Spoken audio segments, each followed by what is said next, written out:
ये Git ignore file आपको लगभग हर गिट रिपोजिटरी में देखने को मिलेगी। जैसा इसका नाम है वैसे ही इसका काम है। इसमें हम फाइल्स और फोल्डर को स्पेसिफाई करते हैं जिनको हमें इग्नोर करना है, और इसके बाद गिट इन फाइल्स और फोल्डर की ट्रैकिंग करना बंद कर देगा। अब अगर इस प्रोजेक्ट को हम गिटहब पर पब्लिकली अपलोड करेंगे तो ये सभी फाइल्स और फोल्डर उस गिटहब रिपोजिटरी में नहीं दिखेंगे। तो मेनली 4 टाइप्स की फाइल और फोल्डर्स हैं जिनको हम इग्नोर करते हैं।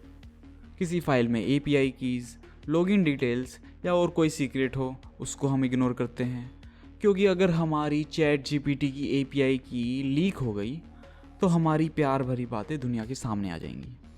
उसके बाद हम इग्नोर करेंगे उन फाइल्स और फोल्डर को जो हमारे प्रोजेक्ट में अपने आप जन्म ले लेते हैं। जैसे मैक में DS स्टोर फाइल, पाइथन का फोल्डर है तो उसके अंदर जो PyCache फोल्डर होता है। नेक्स्ट हमारे प्रोजेक्ट में जो हम पैकेजेस का यूज़ करते हैं उसमें हज़ारों फाइल्स होती हैं और इनको हम कभी भी फिर से डाउनलोड कर सकते हैं। तो जैसे नोड में नोड मॉड्यूल्स का फोल्डर, पाइथन में वर्चुअल एनवायरनमेंट वाला फोल्डर, इनको हम करते हैं इग्नोर।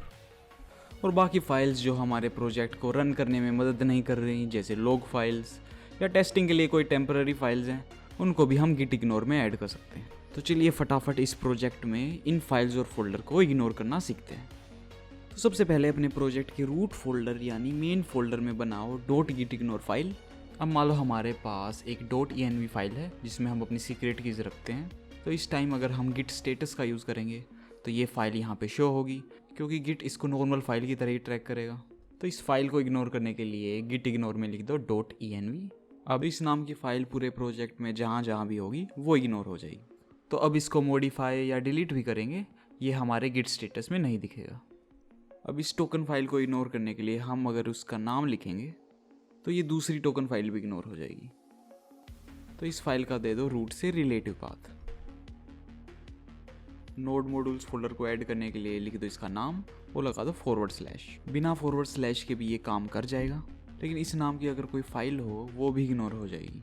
तो / स्पेसिफाई करता है एक फोल्डर को। इस टेम्प फोल्डर को करने के लिए इसका रिलेटिव पाथ दे सकते हैं। अब इन लॉग फाइल्स को एक एक करके ऐड करने के बजाय हम यूज़ कर सकते हैं स्टार का। इसके आगे लगा दो .log। यहाँ पे स्टार स्पेसिफाई करता है किसी भी स्ट्रिंग को, यानी .log से पहले कोई भी स्ट्रिंग हो वे सभी फाइल्स इग्नोर हो जाएंगी। तो ऐसे ही हम अलग अलग एक्सटेंशंस की फाइल को भी इग्नोर कर सकते हैं। इस स्टार को बोलते हैं एक वाइल्ड कार्ड, और ऐसे और भी वाइल्ड कार्ड्स हैं जिससे हम फाइल्स को इग्नोर कर सकते हैं। लेकिन स्टार के अलावा बाकियों की आपको इतनी ज़रूरत नहीं पड़ेगी। अगर पड़ेगी भी तो गिट की डॉक्यूमेंटेशन में आप इनको चेक कर लेना। अब एक केस ये भी हो सकता है कि आपने कुछ फाइल्स को ऑलरेडी कभी ना कभी कमिट किया होगा, लेकिन आगे से आपको उनको गिट इग्नोर में डालना है। तो मान लो ये टेस्ट लॉग का फोल्डर और इसके अंदर ये फाइल, ये मेरे पिछले कमिट्स में ऐड है, लेकिन फिर मुझे एहसास होता है कि इनकी तो ज़रूरत है ही नहीं। लेकिन गिट इग्नोर में लॉग फाइल को इग्नोर करने के बाद भी गिट इसको ट्रैक कर रहा है। ऐसा इसलिए होता है क्योंकि जिन फाइल्स को हम कमिट करते हैं वे .git फोल्डर के अंदर कैश फाइल्स में स्टोर हो जाती हैं, ताकि गिट को ट्रैकिंग करना आसान हो जाए। तो जिन फाइल्स को हमें इग्नोर करना है पहले उनको कैश फाइल से रिमूव करना पड़ेगा। तो लिखो git rm -- cached, और इसके बाद आप फाइल का नाम दे सकते हो, उसका पाथ दे सकते हो। यहाँ पे स्टार वाइल्ड कार्ड का भी यूज़ कर सकते हो।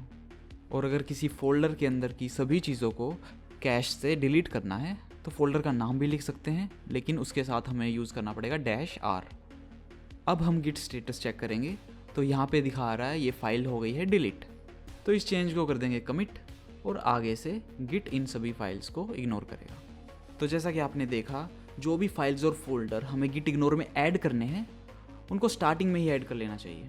तो एक वेबसाइट है गिट इग्नोर, आप इसको चेकआउट कर सकते हो। इसमें अलग अलग प्रोग्रामिंग लैंग्वेजेस, ऑपरेटिंग सिस्टम्स और कोड एडिटर्स को भी सर्च कर सकते हैं, और उससे रिलेटेड जो मोस्ट कॉमन फाइल्स हैं जिनको हमें इग्नोर करना चाहिए वो ये सजेस्ट कर देगा। तो यार बस इतना है इस वीडियो में। This is Codeman signing off, bye.